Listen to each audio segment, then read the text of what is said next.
Valentine's day പറ്റിയുള്ള നിങ്ങളുടെ അഭിപ്രായം എന്താണ്? സൂപ്പർ അഭിപ്രായം, നല്ല അഭിപ്രായം. ഞങ്ങൾക്ക് വാലന്റൈൻസ് ഡേ ഇല്ല, ഞങ്ങൾ ബ്ലാക്ക് ഡേ. ഓ ശരിയാ. ഞങ്ങളൊക്കെ ആർമിക്കാരൊപ്പം. പ്രണയിക്കുന്നവരോട് എന്താ പറയാനുള്ളത്? സിംഗിൾസ് ആണ്. അപ്പൊ സിംഗിൾസിന് എന്ത് വാലന്റൈൻസ് ഡേ? അന്റെ അഭിപ്രായം എന്താ?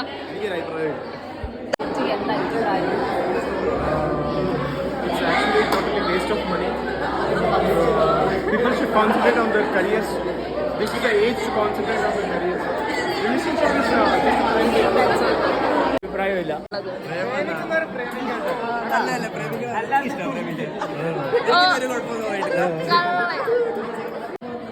കുട്ടി ഉള്ളത് നല്ലതാണോ അല്ലയോ? Yes or no? നല്ലതാ. അതെ, ഹാപ്പിയാണ്. നല്ല വൃത്തിയായിട്ട് അഭിപ്രായം. നിങ്ങൾക്ക് റിലേഷൻ ഉണ്ടെങ്കിൽ അത് കാണിക്കണ്ട. നാശത്തിലാണ് പ്രേമം വിശക്ക്.